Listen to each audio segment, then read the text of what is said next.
Saya Aditya Saputra, NPM 19049, Prodi Ekonomi Pembangunan, Fakultas Ekonomi dan Bisnis, Universitas Bung Hatta.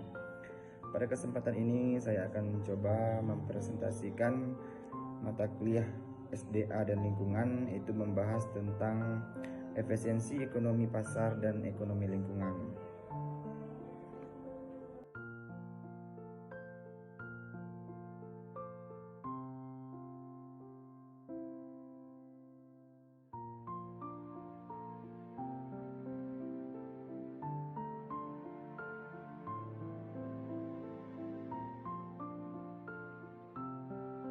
Baiklah, pada pengawalan pembelajaran kita pada kesempatan ini, poin yang pertama itu membahas tentang permintaan, penawaran, dan keseimbangan pasar. Berbagai perilaku konsumen muncul dapat disebabkan pendapatan sumber daya yang terbatas, sedangkan keinginan mencapai kepuasan maksimal dengan mengonsumsi barang atau jasa sebanyak-banyaknya dalam rangka memaksimalkan utility dapat menggambarkan bagaimana fungsi permintaan itu terbentuk. Di sisi lain, fungsi penawaran terbentuk dari perilaku produsen yang menginginkan keuntungan maksimal dengan sejumlah biaya produksi tertentu. Hubungan permintaan dan penawaran diasumsikan terjadi di dalam pasar persaingan sempurna di mana sumber daya dapat dialokasikan secara efisiensi. Bagian A. Permintaan dalam pasar persaingan sempurna. Permintaan atau disebut dengan demands merupakan suatu barang atau jasa yang diminta dan menggambarkan keinginan membayar dari konsumen terhadap sejumlah barang atau jasa tertentu di dalam sebuah pasar persaingan sempurna atau disingkat menjadi PPS pada suatu waktu tertentu. Hakikat jumlah yang diminta merupakan jumlah total dari komoditas yang ingin dibeli semua rumah tangga. Poin B, yaitu penawaran dalam pasar persaingan sempurna.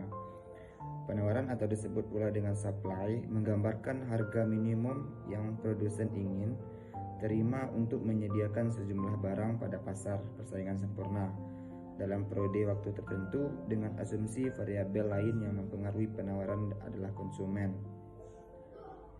Hakikat yang ditawarkan dalam menggambarkan jumlah dari suatu komoditas yang ingin dijual atau jumlah ini mungkin tidak sama dengan jumlah yang dijual. Yang dijual sama dengan jumlah yang dibeli oleh konsumen, sehingga keadaan disebut sebagai jumlah yang diputarkan. Sama halnya dengan permintaan, pada penawaran pun mengenal adanya konsep flow, yaitu suatu konsep yang ditawarkan berhubungan dengan suatu dimensi, waktu atau jangka waktu tertentu. Beberapa faktor yang mempengaruhi penawaran antara lain, yang pertama harga komoditas tersebut, yaitu harga yang berkaitan dengan suatu hipotesis dasar ekonomi yang menyatakan bahwa untuk kebanyakan komoditas semakin tinggi harganya, semakin besar pula jumlah yang ditawarkan. Dua cara menggambarkan jumlah yang ditawarkan yaitu yang pertama schedule penawaran, yaitu tabulasi angka yang memperlihatkan jumlah yang ditawarkan pada suatu tertentu. Yang kedua yaitu kurva penawaran, merupakan penyajian secara grafik dari schedule penawaran itu sendiri. Poin yang kedua yaitu harga komoditas lain, yaitu berbagai komoditas dapat disubstitusikan atau saling berkomplemen dalam produksi. Penurunan harga komoditas substitusi dari suatu komoditas dapat menggeser kurva penawaran komoditas tersebut ke kanan. Yang ketiga, biaya faktor produksi, di mana jika harga input naik, biaya produksi akan naik, sehingga keuntungan perusahaan akan berkurang, serta dengan kurva supply bergeser ke kiri.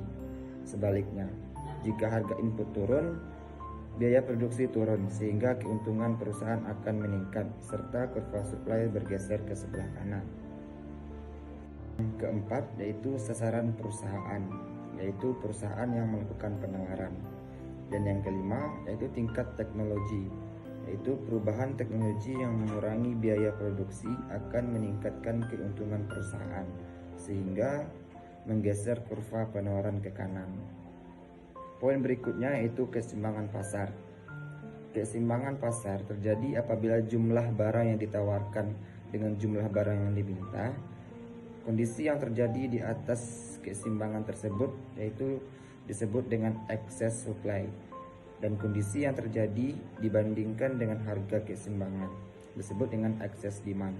Secara geometris, keseimbangan terjadi pada kurva penawaran berpotongan dengan kurva permintaan, seperti gambar berikut ini. Kita masuk poin yang berikutnya, yaitu tentang permintaan.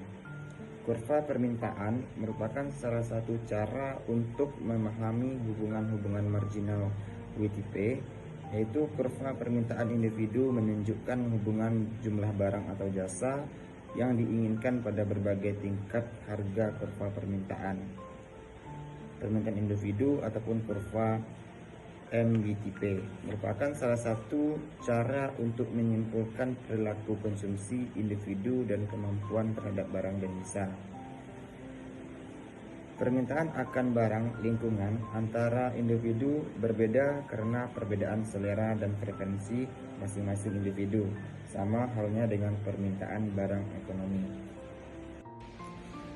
Poin berikutnya yaitu WTP agregat. Isu-isu global yang menjadi pemberitaan dunia menyangkut tentang berbagai lingkungan dan kebijakan pengendalian polusi. Maka perhatian dan dunia mengarah kepada perilaku kelompok masyarakat dan bukannya perilaku individu. Maka dapat ditunjuk bahwa kurva permintaan agregat merupakan penjumlahan dari berbagai kurva permintaan individu. Poin yang ketiga yaitu benefit dan cost. Jika seseorang diberikan manfaat ataupun ini bisa disebut dengan benefit oleh orang lain, maka posisinya akan menjadi lebih baik. Sebaliknya juga, jika seseorang keadaannya menjadi lebih buruk, artinya ada manfaat yang hilang dari individu tersebut. Benefit yang diperoleh seseorang dari suatu barang atau jasa adalah nama dengan seberapa besar keinginan seseorang untuk membayar barang atau jasa tersebut. Semakin banyak orang yang menilai suatu barang atau jasa, artinya semakin banyak pula orang tersebut diberikan manfaat dengan keberadaan barang atau jasa tersebut. Poin berikutnya yaitu teknologi dan biaya marginal. Teknologi merupakan faktor terpenting yang mempengaruhi fungsi biaya marginal. Marginal cost biasa disingkat menjadi MC, adalah perubahan biaya yang mengeluarkan akibatnya adanya perubahan output. Sejumlah output dihasilkan dari suatu input yang bergantungan pada teknik dan kemampuan manusia yang berbeda. Itulah yang bisa saya tampilkan pada presentasi saya pada kesempatan kali ini. Mohon maaf atas segala kekurangan dan semoga bisa bermanfaat untuk orang banyak dan terutama untuk pribadi saya sendiri. Sampai jumpa.